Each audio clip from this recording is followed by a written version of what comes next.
In a bustling suburb of Chicago, there lived a young man named Ethan Carter. Ethan was consumed by a desire to be admired by beautiful women. He believed that dating a stunning woman would secure him a life of happiness and status. To achieve this, Ethan went to extreme lengths. He spent hours at the gym sculpting his physique and bought designer clothes he could barely afford to achieve a flawless look. He didn't care as long as he turned heads.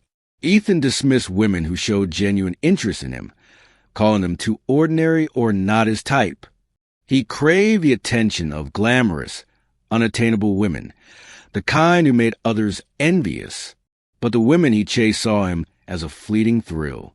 They flirted, used his affection, and left him heartbroken.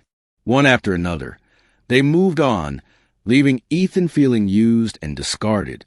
Yet he refused to change his approach, convinced that if he just looked better or acted cooler, one of them would stay. Then Ethan met Sophia, a strikingly beautiful woman with a magnetic presence.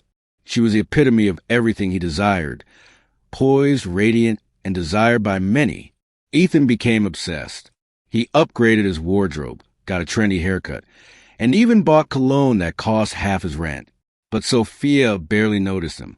She glanced past him at parties, her eyes skimming over him like he was invisible. Ethan tried everything, new sneakers, a flashier watch, but nothing worked. Desperate, Ethan approached Sophia at a local club one night and poured out his feelings. She laughed, not unkindly, but her dismissal was clear. "You're sweet, Ethan, but—" "No," she said, her friend stifling giggles. Humiliated, Ethan wished he could disappear. He slunk home, his confidence shattered, avoiding his reflection in every mirror. For the first time, he questioned why no one he wanted seemed to want him back. Ethan stopped going out, ignoring calls from friends and co-workers. Among them was Mia, a kind-hearted woman who checked on him regularly. Ethan found her plain. Her glasses and unassuming style reminded him of a librarian, not the glamorous women he chased. She texted him thoughtful messages, offered to bring him coffee, and even dropped off homemade cookies when he said he was feeling down. Ethan ignored her, sometimes leaving her on read, though he'd occasionally respond out of boredom. Mia's persistence annoyed him. He wanted passion, not kindness. One evening, as Ethan scrolled through his phone, a pop-up had caught his eye. It promised contact lenses that could transform your gaze and your destiny. The ad featured a chiseled model with piercing blue eyes, claiming the lenses could make any woman fall in love instantly. Reviews raved about their power. One man even posted a photo of his engagement ring as proof. Ethan, desperate for a change, clicked the link and ordered the lenses without a second thought. That night, he dreamed of being blind and lost in a dark void. He woke unsettled, wondering if the dream was a warning. When his doorbell rang, he found a small package outside. Inside were the lenses and a note. "What you see is what you get." Ethan shrugged it off as marketing fluff and eagerly put the lenses in. The moment the blue contact lenses touched Ethan's eyes, a jolt ran through him.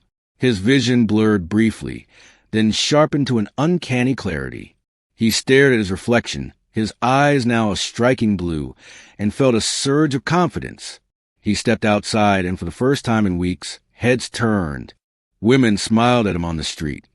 Some even approached him to chat. Ethan reveled in the attention. Determined to win Sophia, he went to a party where she'd be. When their eyes met, something shifted. Sophia walked straight to him, her gaze locked on his. "I don't know how I missed you before," she said, her voice soft. Ethan's heart raced.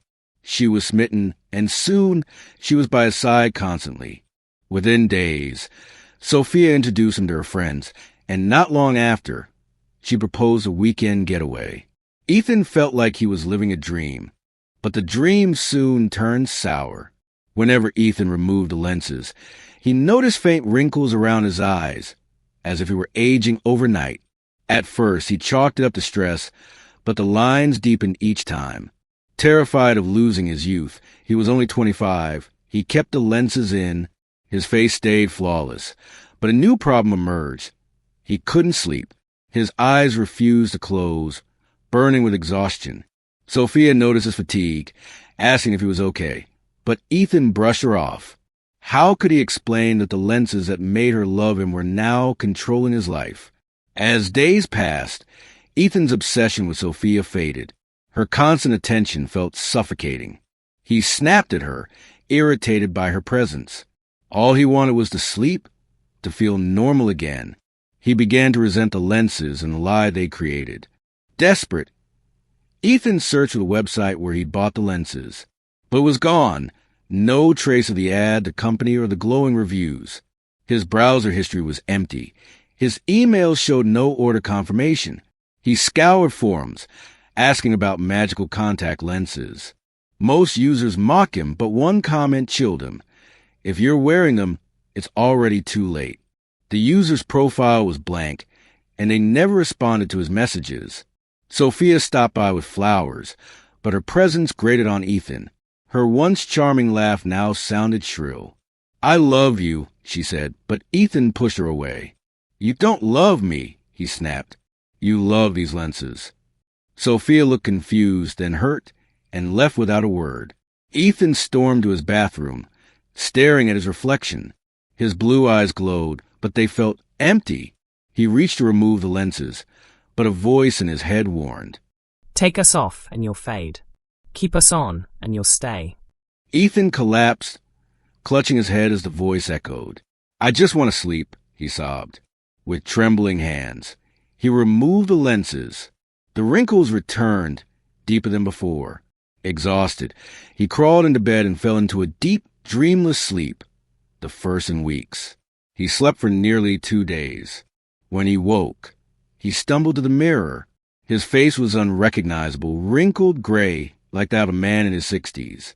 He screamed, touching his skin in disbelief. His phone rang. It was Mia. Ethan ignored it, too ashamed to face anyone. The doorbell rang repeatedly, and a familiar voice called his name. Reluctantly, he cracked the door open to find Mia, holding a bag of groceries, her face etched with worry. "I've been calling you," Mia said softly. Ethan hid his face, muttering, "Go away. I'm not who you think I am." But Mia didn't leave. "I've cared about you since we met," she said. "I don't care what you look like." Ethan, trembling, revealed his wrinkled face. Mia didn't flinch. "You look fine to me," she said. Confused, Ethan ran to his bathroom mirror. The old face stared back. Mia led him to her car and pointed at the side mirror. There he saw his real self, youthful, tired, but alive. The realization hit. The lenses had enchanted his home mirrors to make him believe he was aging. The note's warning, "What you see is what you get," wasn't about the lenses. It was about his self-perception. For years, Ethan had seen himself as unworthy unless he was perfect. Ethan smashed his bathroom mirror, the shards falling like his old illusions. He flushed the lenses down the toilet, feeling a weight lift. For the first time, he looked at Mia without judgment. Her kindness, her quiet strength shone through. "I owe you everything," he said, tears in his eyes. Mia smiled. "You don't owe me anything. I just want you to be you." Ethan embraced her, not out of desperation, but because he finally saw himself as worthy of love. Over time, he discovered that love didn't need to be a spectacle. Mia was steady, real, and warm, a comfort he'd overlooked in his chase for status. He'd learned that true love doesn't demand perfection. It sees you for who you are. Ethan's story is a reminder that chasing validation through appearances often costs us our peace. He traded kindness for allure, sincerity for vanity, and nearly lost himself. The lenses didn't just change his eyes. They exposed his insecurities. In the end, they gave him what he chased, a fleeting illusion. True beauty isn't borrowed or bought. It's found in accepting yourself. Be careful what you chase. Some dreams are curses in disguise.